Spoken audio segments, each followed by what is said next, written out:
National income is always calculated annually. Final goods are included while calculating national income and not intermediate goods. Intermediate goods को हम national income में calculate नहीं करते, final goods को हम include करते हैं क्योंकि इंटरमीडिएट गुड्स आपकी डबल काउंटिंग की प्रॉब्लम लेके आती है। ठीक है, फिर हमने देखा था फाइनल गुड्स क्या होते हैं। Final goods are either consumption goods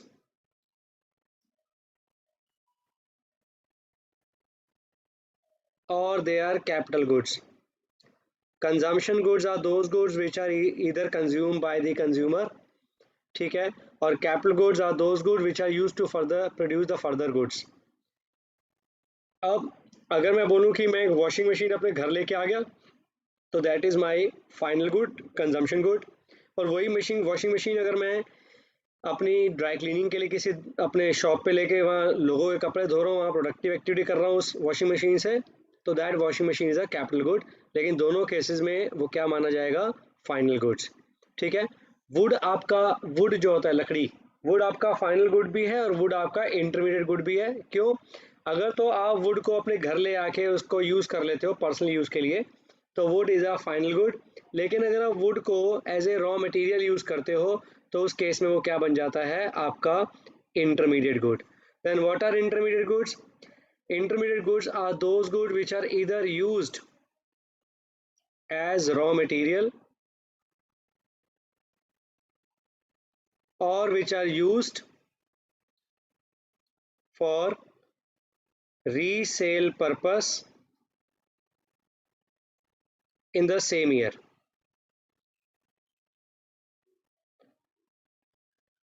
हमने इसका एग्जांपल लिया था कि would, chair, cloth consume by the consumer is a final good, ठीक है, but would use by a carpenter is a intermediate good. Let's suppose wheat if it is used by a household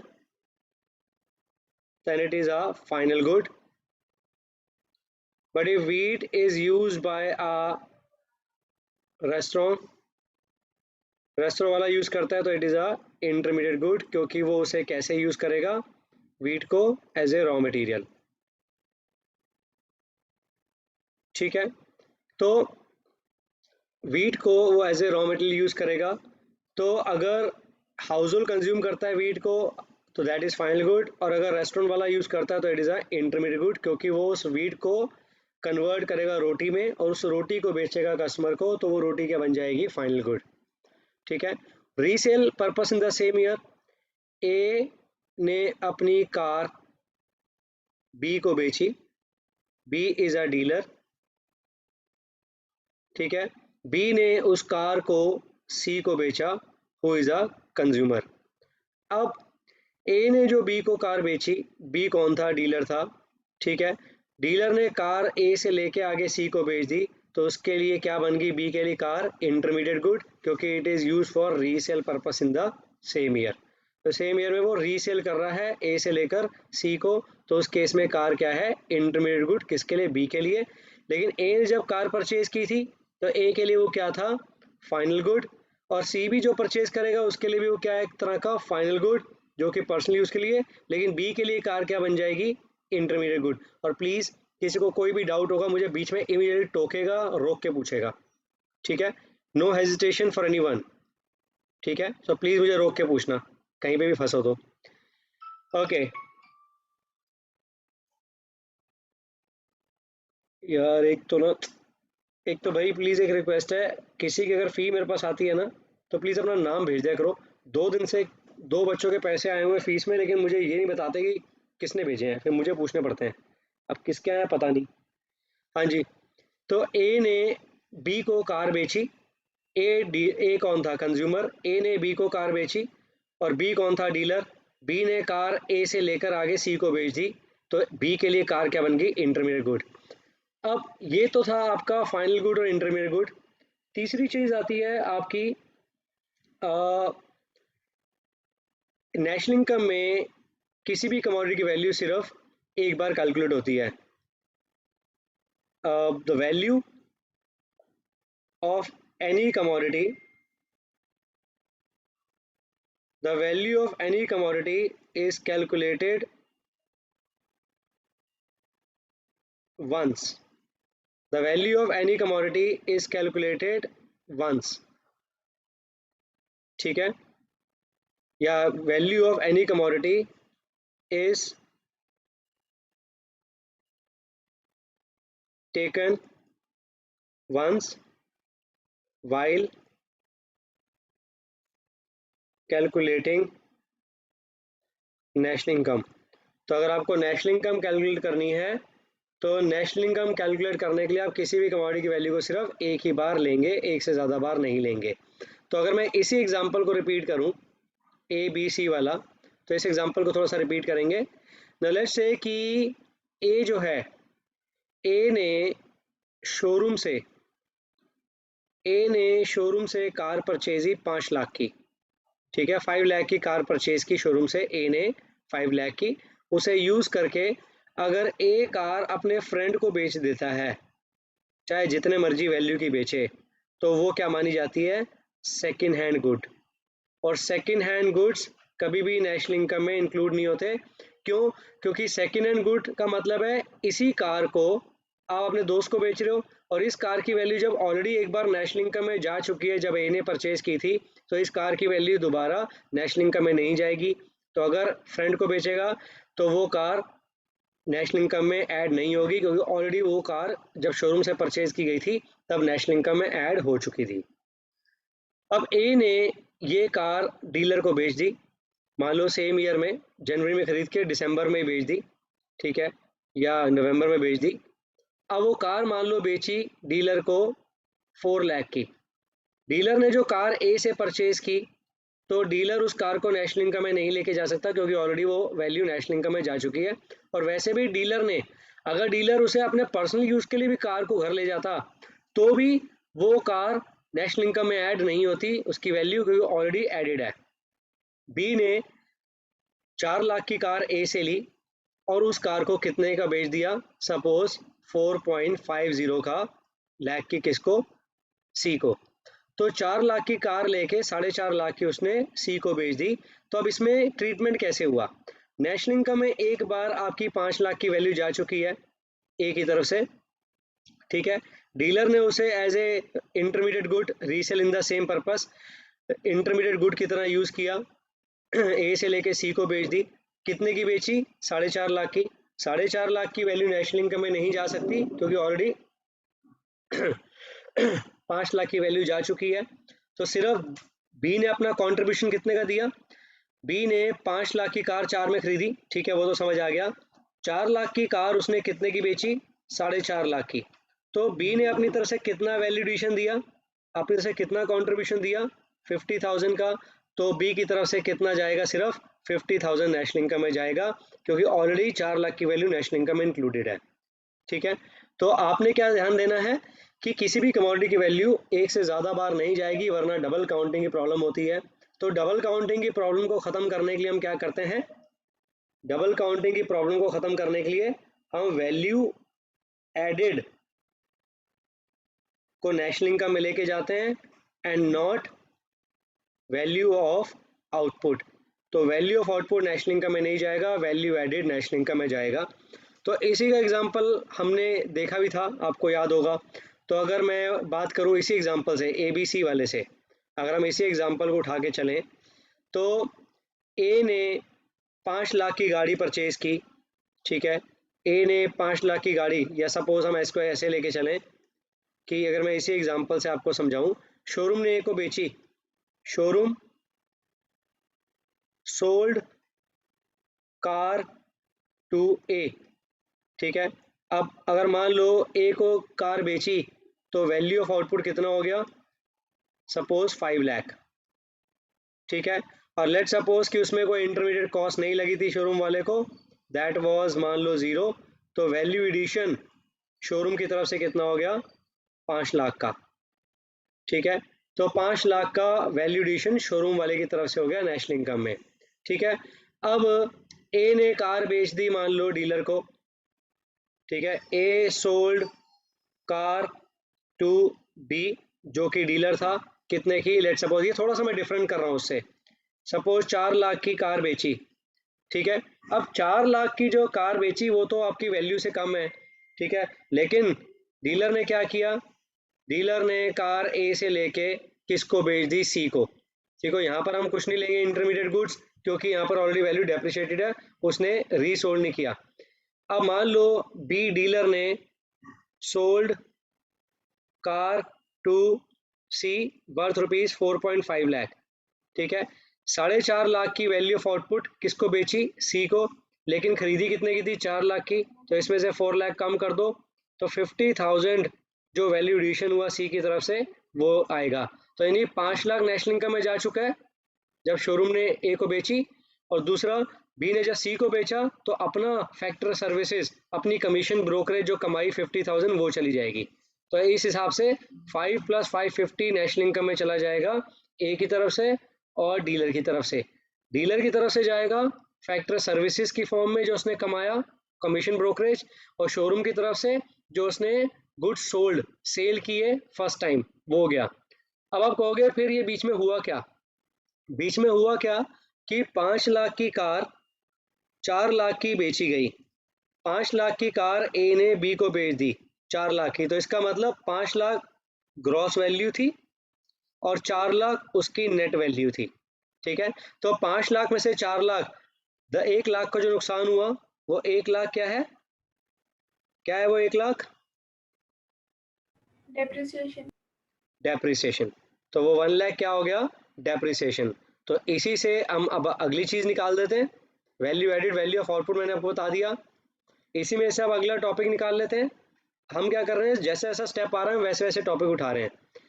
तो next step आपका क्या आ गया फिर कि while calculating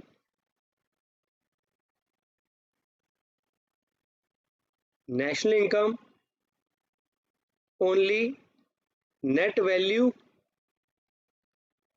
is considered and not gross value। आप gross value को calculate नहीं करते, नेट वैल्यू को कैलकुलेट करते हो। कैसे, उसका एग्जांपल देखो। अब ए ने कार 5 लाख की परचेज की थी, तो 5 lakh was the gross value of the car, क्योंकि कार क्या आपकी फिक्स एसेट फिक्स कैपिटल, तो 5 लाख की ग्रॉस वैल्यू थी कार की, ठीक है। उसने बी को बेची, बी को कितनी मिली 4 लाख की, तो वो 4 लाख उसकी होगी नेट वैल्यू, ठीक है। और बीच में जो 1 लाख का लॉस हो गया, जो 1 लाख कम हो गया, दैट वाज डेप्रिसिएशन की वैल्यू। तो डेप्रिसिएशन वाज आपका 1 लाख। क्यों लगा डेप्रिसिएशन आपका 1 लाख, डेप्रिसिएशन आपका 1 लाख इसीलिए लगा क्योंकि आपने कार को यूज किया due to normal wear and tear, और कार अब 1 साल के अंदर अंदर आपने देखा कि कार जो है दूसरी जो नई कार आई हैं वो न्यू टेक्नोलॉजी वाली हैं, नए उसमें ऑटोमेटिक कार्स हैं, तो उसकी वजह से भी वैल्यू गिर जाती है कई बार। तो ये जो 1 लाख का फॉल आया है due to normal wear and tear and expected obsolescence. तो इसका ट्रीटमेंट क्या हो गया, नेट वैल्यू कैसे निकली, gross value of the car minus उसकी depreciation value that is net. और अगर ग्रॉस वैल्यू निकालनी है तो नेट वैल्यू में से, ठीक है, अगर ग्रॉस वैल्यू निकालनी है तो उसमें नेट में प्लस डेप्रिसिएशन कर दोगे तो आपको क्या मिल जाएगा, ग्रॉस वैल्यू। तो ये तो था इसका ट्रीटमेंट। अब नेशनल इनकम में हमेशा नेट वैल्यू जाती हैं, ग्रॉस वैल्यू नहीं जाती। क्यों नहीं जाती, नेशनल इनकम में ग्रॉस वैल्यू इसलिए नहीं जाती क्योंकि ग्रॉस में ऑलरेडी उस फिक्स कैपिटल की डेप्रिसिएशन वैल्यू जुड़ी होती है, और डेप्रिसिएशन रहती है ग्रॉस के अंदर। और आपको पता है कि normal wear and tier depreciation आपकी उस वैल्यू को साल के एंड में कम होगा ही होगा, क्योंकि आप उसको मशीन को यूज कर रहे हो। तो इसलिए हम क्या करते हैं, डेप्रिसिएशन का प्रोविजन पहले ही बना के पहले ही ग्रॉस में से डेप्रिसिएशन कम करके नेट वैल्यू निकाल लेते हैं, और नेशनल इनकम हमेशा किस पे निकलती है, नेट पे। तो national income is always calculated at net value.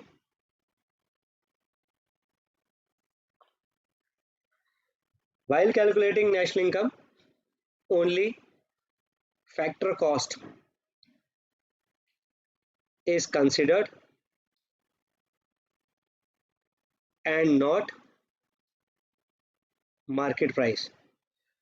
अब जब भी कोई कमोडिटी, आप जब भी कोई गुड्स एंड सर्विसेज कैलकुलेट करते हो आप हमेशा फैक्टर कॉस्ट पे लेके जाते हो, ना कि मार्केट प्राइस पे, क्योंकि market price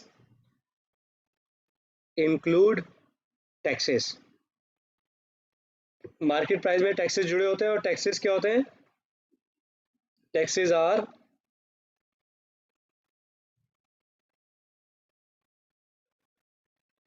are transfer income. Taxes आपकी ट्रांसफर इनकम होती है। और मैंने आपको एक चीज़ बताई थी पहले भी, नहीं बताई थी, अभी सुन लो।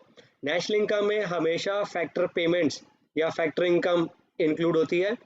नेशनल इनकम में कभी भी ट्रांसफर इनकम इंक्लूड नहीं होती, क्योंकि नेशनल इनकम में आप जो भी पैसा कमाओगे, अर्न करोगे अपनी फैक्टर सर्विसेज दे के, factor services land, labour, capital, entrepreneur, ये फैक्टर सर्विसेज दे के इसके बदले में रेंट, वेज, इंटरेस्ट, प्रॉफिट जो आप कमाते हो, यही नेशनल इनकम में जाता है।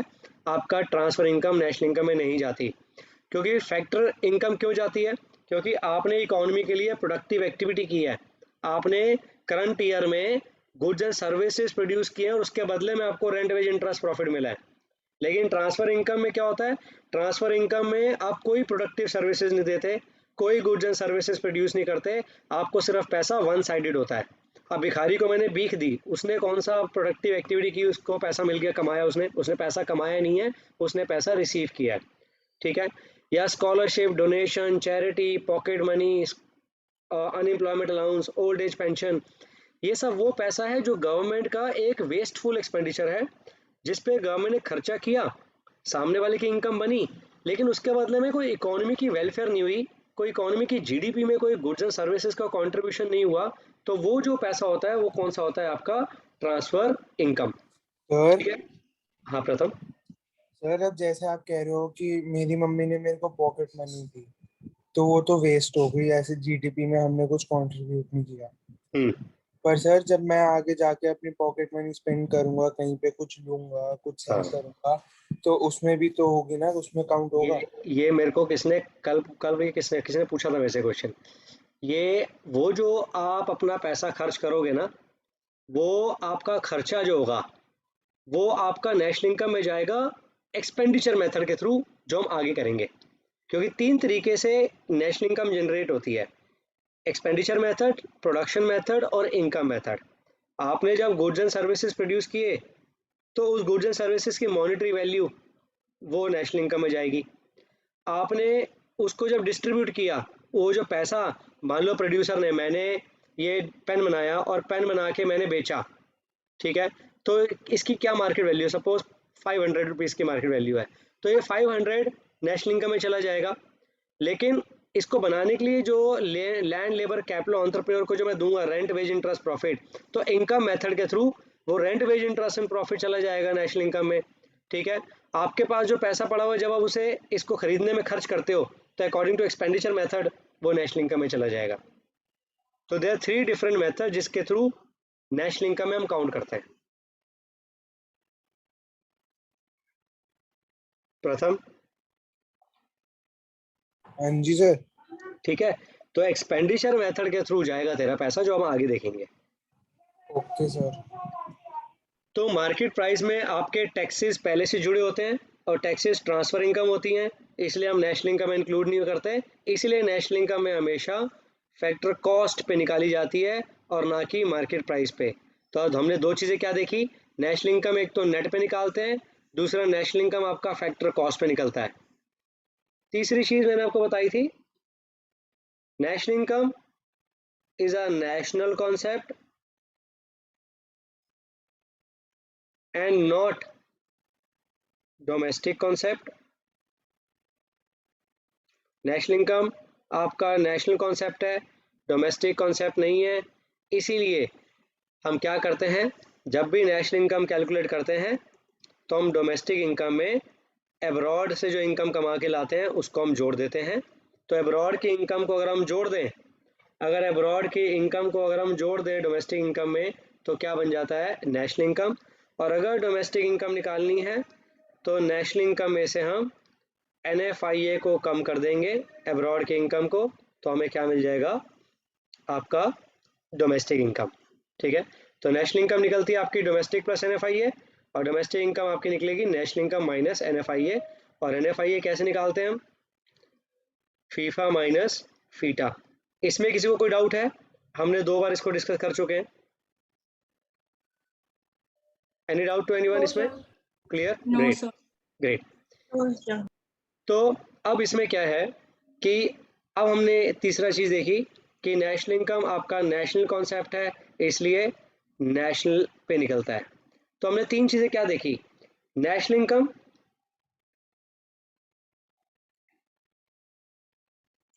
is calculated at net level, it is a national concept, और नेशनल इनकम मतलब प्रोडक्शन मतलब इनकम, और किस पे निकलती है? फैक्टर कॉस्ट पे। तो यानी नेशनल इनकम को हम क्या बोलते हैं? एनएनपी एट एफसी, जो कि मैं आपको अगली क्लास में कराने वाला हूँ एग्रीगेट्स में। तो national income is always calculated at net level, national level and eight factor cost, जो हमने ऊपर देखा, ठीक है। और domestic income is a domestic concept, लेकिन डोमेस्टिक इनकम भी आप कौन सी होती है? जो आप कमाते हो। तो वो किस पे निकलती है? नेट लेवल पे, डोमेस्टिक लेवल पे, और किस पे? फैक्टर कॉस्ट पे। तो NDP at FC is your domestic income and NNP at FC is your national income. इसको हम डिटेल में अगली क्लास में हमने करना है, ठीक है। नाउ फिर इसके बाद आपका सर 8वां। हाँ प्रथम। सर इस चैप्टर का टेस्ट कब लोगे आप? अभी इसमें टाइम लगेगा। पक्का? हम्म हम ऐसा कर सकते हैं, जो थियोरिटिकल पार्ट का है वो संडे को ले लेंगे, अगले संडे, और उसके अगले संडे में न्यूमेरिकल का ले लेंगे। सर मैं अगले संडे तो हूँ नहीं। बीच में ले लेंगे कभी। तो हाँ इसको हम इस चैप्टर बहुत बड़ा है तो इसको 2 हिस्सों में लेंगे। सर, कुछ ज्यादा ही बड़ा है, 3 हिस्सों में भी पूरा नहीं आएगा ये। अभी भी कम से कम 1 हफ्ता से ज़्यादा चाहिए इसको ख़त्म करने के लिए। मैंने कहा था ना, 1 महीना या 1 महीना प्लस लग जाता है इस चैप्टर में। हाँ जी। लेकिन सर जितना बहुत सिंपल चैप्टर है। लेकिन जितना तसल्ली से करोगे ना, उतना आपके लिए अच्छा है। हाँ जी। तो ये तो हो गया हमारा। एक चीज़ मैंने और बताई थी कि एन एफ आई ए के आपके 3 पार्ट्स होते हैं। थियोरिटिकल पॉइंट ऑफ व्यू से जैसा आपको पता होनी चाहिए, उससे ज़्यादा इसकी रिक्वायरमेंट नहीं है। N F I A abroad से जो इनकम कमाई जाती है वो 3 पार्ट्स में आती है। कौन कौन से 3 पार्ट्स हैं? पहला, income from work, income from property. एक से होल्ड करना ज़रा please.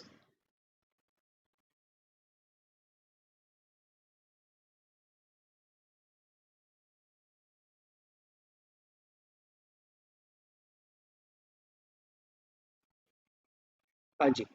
So income from property and entrepreneurship,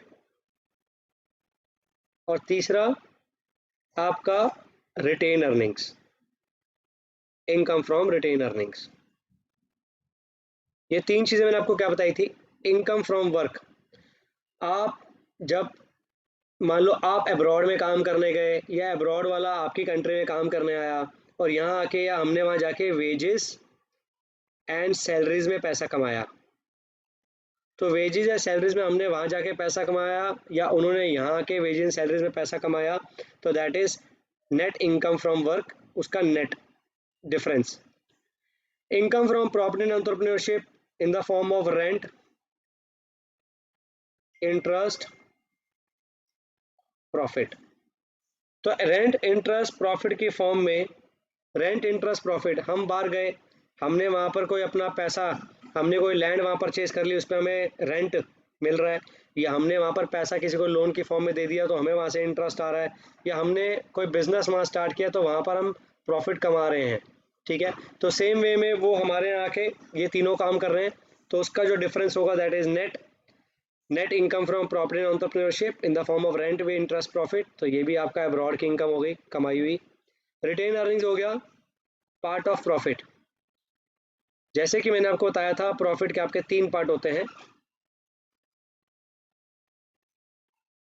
profit के आपके 3 पार्ट होते हैं, कॉर्पोरेट टैक्स, डिविडेंड, और अनडिस्ट्रिब्यूटेड प्रॉफिट। आप प्रॉफिट का सबसे पहला एक हिस्सा टैक्स की फॉर्म में सरकार को देते हो, उसके बाद कुछ पैसा आप अपने पास अनडिस्ट्रीब्यूटेड प्रॉफिट, रिटेन अर्निंग, पैसा बचा के अपने पास होल्ड करके रख लेते हो, ठीक है, प्रॉफिट का, और एक हिस्सा आप बचा हुआ हिस्सा जो भी पैसा बचता है वो शेयर होल्डर को डिविडेंड की फॉर्म में बांट देते हो। अब रिटेन अर्निंग, मान लो मेरी किसी अब्रॉड में कंपनी है, ठीक है, लेट सपोज कि मेरी जस्ट सेकंड ना, सर हाँ सर ये मेरे को आता है तो मैं क्लास लीव कर सकता हूँ? हाँ थैंक यू सर। ओके। तो रिटेन अर्निंग में जैसे मैं किसी दूसरी कंट्री में गया और वहाँ जाके मैंने पैसा कमाया, मतलब प्रॉफिट कमाया, और प्रॉफिट का एक हिस्सा मैं अपनी कंट्री ले आया, या बाहर का बंदा हमारी कंट्री में आके यहाँ पे अपना प्रॉफिट कमाया और उसका एक हिस्सा अपनी कंट्री में ले गया, तो उसका डिफरेंस आपका नेट हो गया, ठीक है, तो that is net retained earning from abroad. तो ये 3 टाइप हैं, बस थियोरेटिकली आपको पता होना चाहिए, इससे ज़्यादा कोई रेलिवेंस नहीं है इसका। फिर इसके अलावा हमने और क्या देखा था, इसके अलावा हमने देखा था आपका फिक्स इन्वेस्टमेंट और इन्वेंट्री इन्वेस्टमेंट। तो ये हमने कल भी डिस्कस किया है, ये हमने कल भी डिस्कस किया था, फिक्स इन्वेस्टमेंट और इन्वेंट्री इन्वेस्टमेंट, ठीक है, तो ये हमने कल भी डिस्कस किया था, इन्वेंट्री इन्वेस्टमेंट। फिक्स इन्वेस्टमेंट होगी जो आपके फिक्स कैपिटल पे लगती है, ठीक है, और इन्वेंट्री इन्वेस्टमेंट होगी जो आपकी चेन इन स्टॉक है, जो आपके पास चेन इन स्टॉक किस फॉर्म में रखा हुआ है, रॉ मटेरियल, आपका सेमी फिनिश गुड्स, या आपके फिनिश गुड्स, ठीक है, तो ये 3 फॉर्म में जो आपके पास रखा हुआ है that is a part of A chain stock. और मैंने वो बताया था फिक्स कैपिटल पे जो इन्वेस्टमेंट होती है दैट इज फिक्स इन्वेस्टमेंट और इन्वेंट्री इन्वेस्टमेंट। तो fix investment plus inventory investment आपकी क्या बन जाती है, gross fix investment, gross fix sorry, ये आपकी बन जाती है gross investment. Fix investment plus inventory investment बन जाती है आपकी ग्रॉस इन्वेस्टमेंट। और ग्रॉस इन्वेस्टमेंट का दूसरा नाम क्या होता है, इन्वेस्टमेंट का दूसरा नाम होता है कैपिटल फॉर्मेशन, तो ग्रॉस कैपिटल फॉर्मेशन, तो आप ये भी लिख सकते हो। तो gross capital formation is a sum total of fix capital formation and change in stock. दूसरा मैंने आपको एक चीज और बताई थी कि वैल्यू ऑफ आउटपुट किससे बनता है, sales plus change in stock से, क्योंकि चेंज इन स्टॉक भी आपका सेल्स का पार्ट है जिसे आप फ्यूचर में कभी ना कभी बेचोगे। सेल्स अगर आपको ना दिया हो तो सेल्स कैसे निकलता है, आउटपुट इनटू प्राइस से, और चेंज इन स्टॉक आपका कैसे निकलता है, closing stock minus opening stock से, जो गिवन होगा आपको, ठीक है। ये मोटी मोटी चीज आपको बताई थी मैंने। फिर एक इंपॉर्टेंट कॉन्सेप्ट मैंने आपको बताया था जिसको फटाफट देख लेते हैं, दैट वाज आपका national income at current price, और दूसरा national income at constant price. Vanshika ये आपने देख लिया था ये वाला? Yes sir. तो national income at current price और national income at constant price में हमने डिफरेंस क्या देखा था, national income at current price आपका आउटपुट और प्राइस दोनों से अफेक्ट होता है, और national income at constant price is always affected by only output. Current price का मतलब है कि आप किसी भी गुड्स एंड सर्विसेज की वैल्यू को आप करंट ईयर के प्राइस से मेजर कर रहे हो, आप किसी भी गुड्स एंड सर्विसेज की वैल्यू को आप करंट प्राइस से मेजर कर रहे हो, तो that is your national income at current price.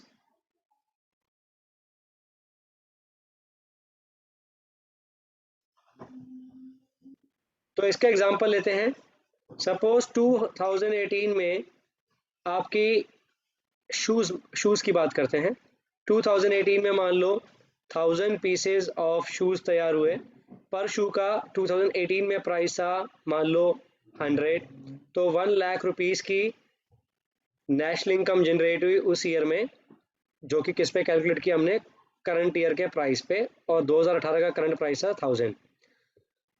Let's suppose 2019 में आपने फिर 1000 पीसेस के शूज़ प्रोड्यूस किए, लेकिन प्राइस बढ़ के उसका 150 हो गया, तो आपका 1,50,000 का आपका नेशनल इनकम जनरेट हुआ। तो ये जो इंक्रीज हुआ नेशनल इनकम में, ये फिक्टिशियस है, फेक है, झूठा है। क्यों? क्योंकि ये जो इंक्रीज हुआ है ये आउटपुट की वजह से इंक्रीज नहीं हुआ, ये किसकी वजह से इंक्रीज हुआ है, प्राइस की वजह से। प्राइस बढ़ने की वजह से इन्फ्लेशन, महंगाई बढ़ती है, तो प्राइस बढ़ने की वजह से जो आपका इंक्रीज आया है नेशनल इनकम में, ये फिक्टिशियस है, क्योंकि इकोनॉमी के लिए इम्पोर्टेंट क्या है? आउटपुट का बढ़ना, ना कि प्राइस। 1000 पीसेज में 100 पीस में जो लोगों ने परचेज कर लिए थे, शूज़ ले लिए, लेकिन जो लोग नहीं परचेज कर पाए थे, अगले साल जब 1000 पीसेज प्रोड्यूस हुए और प्राइस बढ़ गया, तो जो लोग पहले नहीं ले पाए थे अब वो हायर प्राइसेस पे ले नहीं पाएंगे, तो inequality of income and wealth की प्रॉब्लम आती है। तो ये जो इंक्रीज हुआ है नेशनल इनकम में, that is not due to increase in output but due to increase in price. तो प्राइस में इंक्रीज आने की वजह से जो आपका नेशनल इनकम इंक्रीज आया है, that does not reflect the true picture of economic growth. Economic growth नहीं दिखाता ये, क्योंकि ये इंक्रीज जो आया है नेशनल इनकम में वो प्रोडक्टिविटी की वजह से नहीं, प्राइस की वजह से आया है। और इकोनॉमी की ग्रोथ कब होती है? जब आउटपुट में इंक्रीज आता है consistently. Every year by year जब आपका आउटपुट बढ़ता चला जाता है तो हम क्या बोलते हैं? Economy is growing, economic growth. लेकिन यहाँ पर इकोनॉमिक ग्रोथ क्यों नहीं है? क्योंकि प्राइस की वजह से इंक्रीज आया है, ना कि आपके आउटपुट की वजह से। National income at constant price का मतलब है कि आप किसी एक बेस ईयर, जो गवर्नमेंट डिसाइड करता है, आप उस बेस ईयर प्राइस को फिक्स कर लेते हो कि इस बेस ईयर प्राइस पे हम बाकी सारे सालों के आउटपुट को कैलकुलेट करेंगे। 2018 में मान लो शूज़, 2018 में मान लो शूज़ की अगर हम बात करें तो 2018 में शूज़ में 1000 पीसेस प्रोड्यूस हुए, पर शू का प्राइस सपोज था उस समय 100। तो मान लो हमने बेस ईयर प्राइस ले लिया 80, मान लो 80 रुपीज़ प्राइस था बेस ईयर प्राइस। 2014-15 का हमने प्राइस ले लिया 80, तो 80,000 का हमारा नेशनल इनकम जनरेट हुई।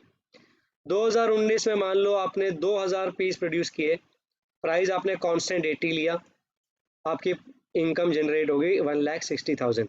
अब ये जो इंक्रीज आया है नेशनल इनकम में, that is not due to increase in price but due to increase in output.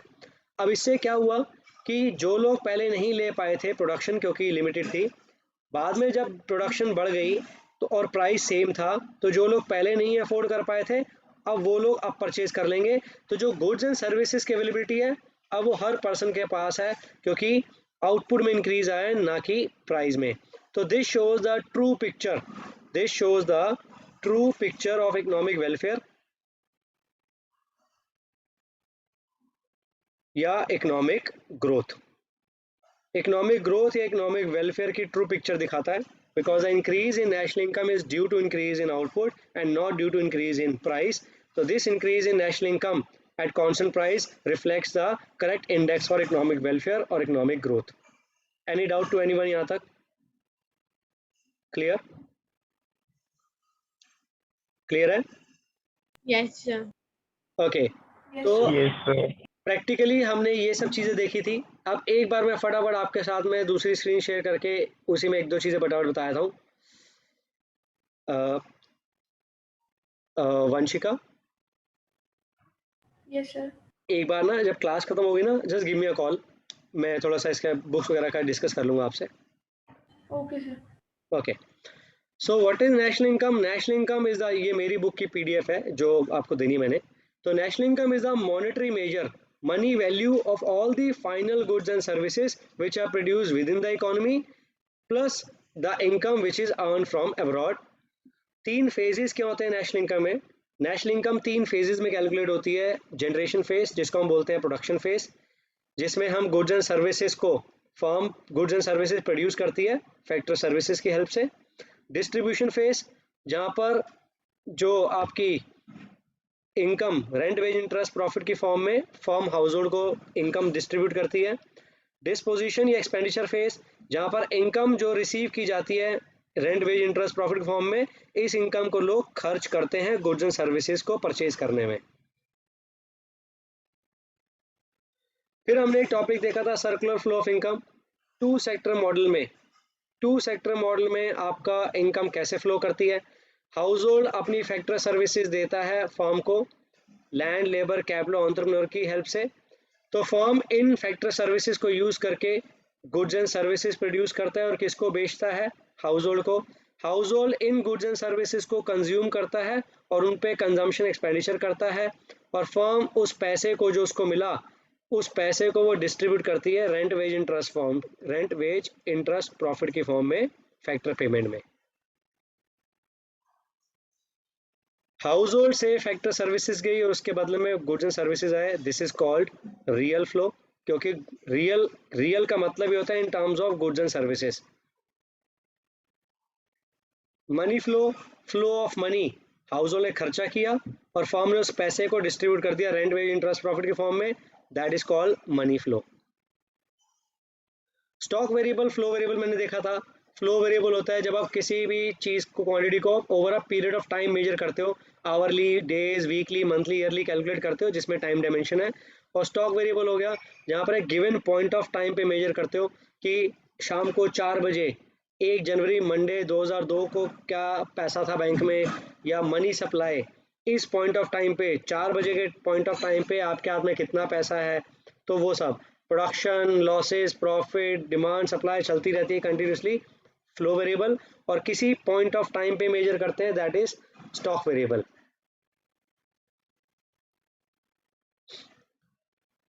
फिर हमने ये भी देख लिया।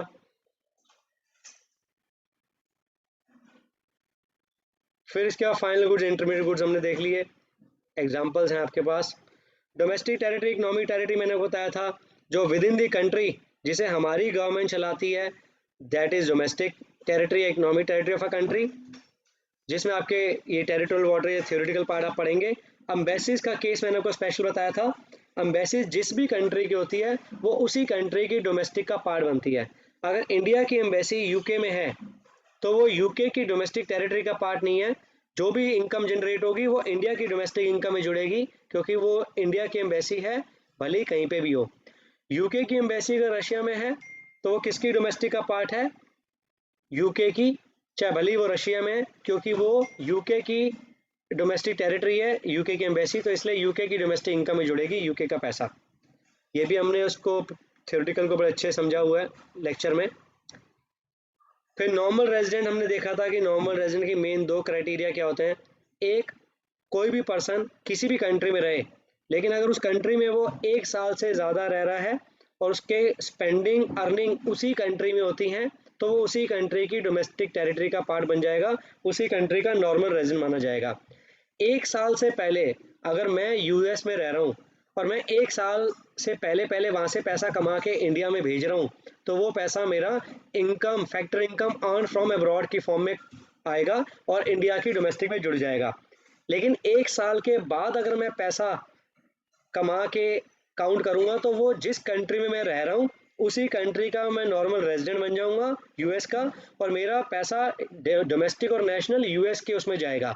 लेकिन अगर 1 साल के बाद मैं पैसा इंडिया में भेजूंगा तो वो इंडिया में ट्रांसफ़र पेमेंट की फॉर्म में माना जाएगा, रेमिटेंसेस की फॉर्म में माना जाएगा, और इंडिया में मेरा एक एनआरआई अकाउंट होगा जिसमें वो पैसा मैं जमा करा सकता हूँ बैंक में, लेकिन वो टैक्सेबल नहीं होगा क्योंकि मैं ऑलरेडी अपने पैसे पर टैक्स यूएस में दे रहा हूँ, क्योंकि मेरा इकोनॉमिक इंटरेस्ट उसी कंट्री में है 1 साल के बाद। तो इसको भी एक बार आपने रीड कर लेना। तो ये हमने कर लिया था fixed investment, inventory investment, depreciation, market price, NFIA, value of output, value added, factor income, transfer income. तो यहाँ तक हमने ख़त्म कर लिया था अपना चैप्टर, ठीक है, और यहाँ तक हमने इसको रिवाइज भी कर लिया है। अब नेक्स्ट क्लास में हम इसके आगे करेंगे।